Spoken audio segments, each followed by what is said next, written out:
खारं वांग किंवा भरली वांगी खाऊन जर तुम्हाला कंटाळा आला असेल तर हे अशा पद्धतीचं गरमागरम वाफाळतं डाळ वांग नक्की करून बघा।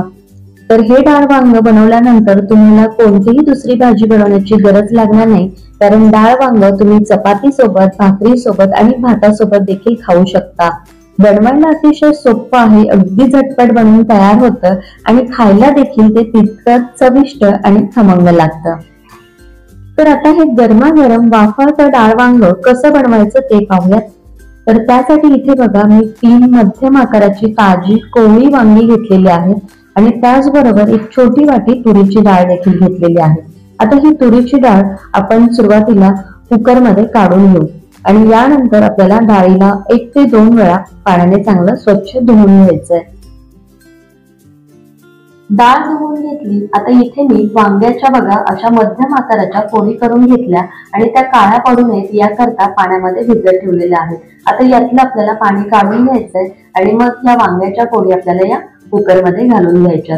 त्याचबरोबर यामध्ये आपल्याला घालायचं आहे एक मध्यम आकाराचा बारीक चिरलेला टोमॅटो। टोमॅटो ऐवजी यामध्ये तुम्ही चिंचेचा कोळ देखील घालू शकता। आता हे मिक्स करून घ्यायचं आणि हे सर्व साहित्य पाण्यामध्ये व्यवस्थित बुडेल इतपत पाणी आपल्याला यामध्ये घालायचं आहे। आता यामध्ये एक छोटा चमचा हळद घालायची। हळद घालून याला मिक्स करून घेऊ। यानंतर आपल्याला कुकरचं झाकण लावायचंय आणि कुकरच्या 3 ते 4 शिट्या आपल्याला काढून घ्यायच्या आहेत। कुकरच्या 3 शिट्या होऊ दिल्या, त्यानंतर कुकर थंड झालाय, कुकर मधली गरम वाफ निघून गेलेली आहे। आता कुकरचं झाकण उघडून बघूयात। तर या ठिकाणी बघा आपलं डाळ आणि वांग छान असं शिजलेलं आहे, मस्त मऊसर झालेलं आहे। आता याला आपल्याला चमच्याच्या मदतीने किंवा स्मॅशरने थोडंसं घोटून घ्यायचंय। याला आपल्याला खूप जास्त घोटायचं नाहीये, तर वांग्याच्या थोड्याशा अर्धवट फोडी यामध्ये शिल्लक राहिल्या तरी देखील चालतील। तर बघा डाळ आणि वांग अगदी व्यवस्थित शिजलेलं असल्यामुळे हे पटकन घोटलं जातं, याला फारसा वेळ लागत नाहीये।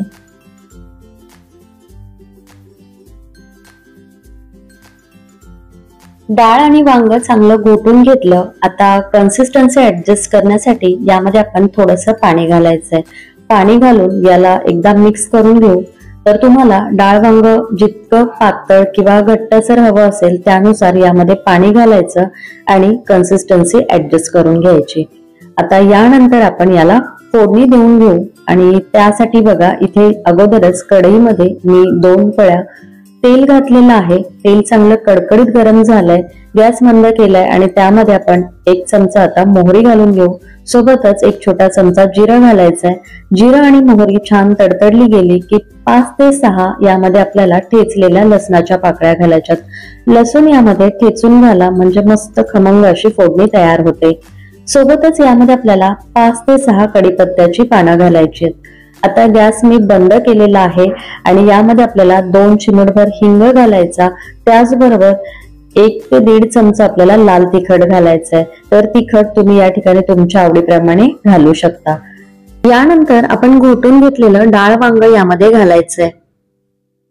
डाळ वांग्याला मस्त अशी खमंग फोडणी बसलेली आहे। फोडणी जर व्यवस्थित तयार करून घेतली की आपलं जे डाळ वांग आहे ते खायला एकदम चविष्ट आणि खमंग लागतं। आता याला फोडणीमध्ये आपण थोडंसं मिक्स करून घेऊ। कुकरला थोडंसं हे मिश्रण लागलेलं होतं आणि म्हणून मी कुकरमध्ये अर्धा कपभर पाणी घातलेलं आहे आणि हे पाणी आता डाळ वांग्यामध्ये आपल्याला ओतून घ्यायचंय। आता यामध्ये आपल्याला चवीपुरतं मीठ घालायचंय। मीठ घालून याला एकदा आपण हलवून घेऊ आणि आता या स्टेजला आपल्याला गॅस ऑन करायचा आहे। गॅस आपल्याला मंद करायचा आहे आणि मंद आचेवरती भाजीला छान उकळी येईस तोपर्यंत साधारण 3 ते 4 मिनिट शिजू द्यायचंय। आता कढईवर झाकण न ठेवताच मंद आचेवरती भाजीला 3 ते 4 मिनिट आपल्याला शिजू द्यायचंय।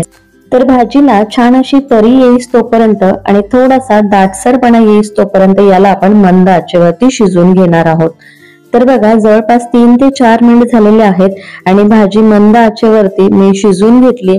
तर भाजीला छान अशी तरी आलेली आहे, त्याचबरोबर भाजी थोडीशी दाटसरही झालेली आहे। याला एकदा आपण हलवून घेऊ। तर डाळ वांग्याला आपल्याला जास्त शिजवायचं नाहीये, कारण सुरुवातीला कुकरमध्येच आपण डाळ आणि वांग छान मऊसर शिजवून घेतलेलं होतं। त्यामुळे आपण फक्त भाजीवर तरी येईस तोपर्यंत आणि त्याचबरोबर भाजीला हलकासा दाटसरपणा येईस तोपर्यंत आपण मंद आचेवरती शिजवून घेतलेला आहे। आता या स्टेजला आपल्याला गॅस बंद करायचा आहे आणि यावरती आपल्याला थोडीशी बारीक चिरलेली कोथिंबीर घालून घ्यायची। तर अशा रीतीने आपलं मस्त असं गरमागरम डाळ वांग बनून तयार झालेलं आहे। तर अशा पद्धतीने तुम्ही जर का हे असं डाळ वांग बनवलं तर तुम्हाला दुसरी कोणतीही भाजी बनवण्याची गरज लागणार नाही, कारण हे डाळ वांग आपण भाकरी सोबत, चपाती सोबत किंवा भातासोबत देखील खाऊ शकतो। मस्त असं खमंग गरमागरम आणि वाफाळतं असं हे आपलं डाळ वांग बनून तयार झालेलं आहे। नेहमी तेच तेच खारं वांग किंवा भरली वांगी खाऊन जर तुम्हाला कंटाळा आला असेल तर अशा पद्धतीचं हे हलकं फुलकं गरमागरम डाळ वांग तुम्ही नक्कीच करू शकता। तर ही डाळ वांग्याची रेसिपी तुम्हाला कशी वाटली, आवडली असेल तर व्हिडिओला जरूर एक लाईक करा, शेअर करा। त्याचबरोबर अशाच नवनवीन रेसिपीज पाहण्यासाठी चॅनलला सबस्क्राईब करायला विसरू नका। पुन्हा भेटूया अशाच एका छानशा रेसिपी सोबत। तोपर्यंत धन्यवाद।